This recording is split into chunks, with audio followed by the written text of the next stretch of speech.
Números capítulo 21. Israel conquista y destruye Hormá. Había en el desierto del sur un rey cananeo que vivía en la ciudad de Arad. Cuando este rey supo que los israelitas venían por el camino de Atarim, los atacó y se llevó presos a algunos de ellos. Entonces los israelitas oraron a Dios y le hicieron esta promesa: si nos ayudas a vencer a ese rey y a su pueblo, nosotros destruiremos por completo todas sus ciudades. Dios les concedió lo que pidieron, y los ayudó a vencer a sus enemigos. Así fue como los israelitas mataron a los cananeos y destruyeron todas sus ciudades. Por eso llamaron a ese lugar Hormá, la serpiente de bronce. Del monte Jor los israelitas se fueron hacia el mar de los juncos, pero evitaron pasar por el territorio de Edom. En el camino, la gente se desesperó y comenzó a protestar contra Dios. Le decían a Moisés: ¿para qué nos sacaste de Egipto? ¿Solo para darnos muerte en el desierto?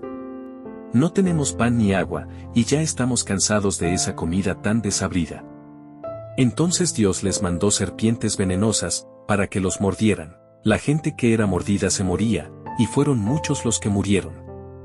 Por eso fueron a decirle a Moisés: reconocemos que no hemos hecho bien al protestar contra Dios y contra ti. Por favor, pídele a Dios que se lleve de aquí las serpientes. Moisés le pidió a Dios que perdonara a los israelitas, y Dios le contestó: haz una serpiente de bronce y ponla en un asta. Si alguna serpiente los muerde, diles que miren a la serpiente de bronce y sanarán. Y así sucedió. Moisés hizo una serpiente de bronce y la puso en un asta. Y cuando alguna serpiente mordía a alguien, esa persona miraba a la serpiente de bronce y así no le pasaba nada. Los israelitas siguen su camino. Los israelitas siguieron su camino, y llegaron a Obot. De allí se fueron al este del territorio de Moab y acamparon en un lugar llamado Iye-Abarim, que está en el desierto. Más tarde acamparon en el arroyo Sered, y de allí se fueron al otro lado del río Arnón. Ese río separa el territorio de Moab del territorio de los amorreos, y está en pleno desierto.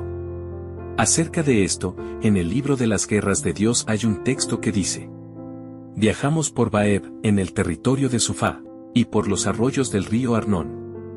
También bordeamos los arroyos que llegan hasta el territorio de Ari, que están en la frontera de Moab. Del río Arnón, los israelitas se fueron a un lugar llamado Pozo. Allí está el pozo donde, por órdenes de Dios, Moisés reunió a los israelitas y les dio a beber agua. Ese día los israelitas cantaron: que brote agua del pozo. Nosotros le cantaremos canciones. Ese pozo lo hicieron los príncipes, con sus varas y sus bastones. Cuando se fueron del desierto, los israelitas pasaron por Mataná, Naaliel, Bamot y por el valle que está en el territorio de Moab. Finalmente, llegaron a la cumbre del monte Pisgá, desde donde se ve el desierto. Los israelitas vencen al rey Sión. Los israelitas le enviaron este mensaje a Sión, que era rey de los amorreos: por favor, déjenos usted pasar por su territorio. Le prometemos no meternos en sus campos sembrados ni en sus viñedos, ni beber agua de sus pozos. Nos mantendremos en el camino principal hasta salir de su país. Pero el rey Sión, en vez de darles permiso de cruzar su país, reunió a su ejército y atacó a los israelitas en el desierto, cerca del pueblo llamado Jaz. Pero los israelitas lo vencieron y se adueñaron de todo el país.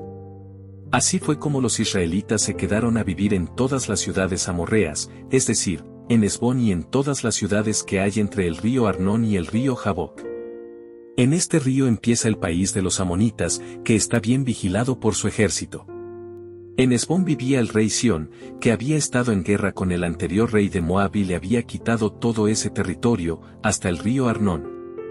Como dice la canción: reconstruyan y arreglen Hesbón, la ciudad capital del rey Sión.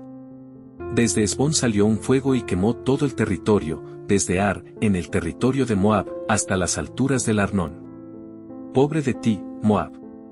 Qué mal te fue, pueblo del dios Quemos. Ese dios dejó que el rey Sión se llevara presos a tus hijos y también a tus hijas.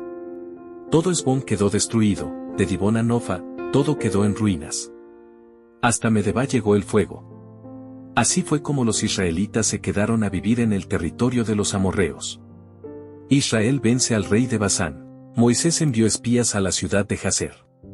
Y los israelitas conquistaron esa ciudad y todos los pueblos cercanos, y echaron fuera a todos los amorreos que allí vivían. Después se fueron al territorio de Basán, pero el rey Ag fue a Edrei con todo su ejército para pelear contra ellos. Entonces Dios le dijo a Moisés: no le tengas miedo a Ag. Con mi ayuda, lo vas a vencer a él y a todo su ejército. Pero quiero que hagas con él lo mismo que hiciste con Sión, el rey amorreo. Así fue como los israelitas mataron a Ag, a su ejército y a toda su gente, y se quedaron a vivir en su país.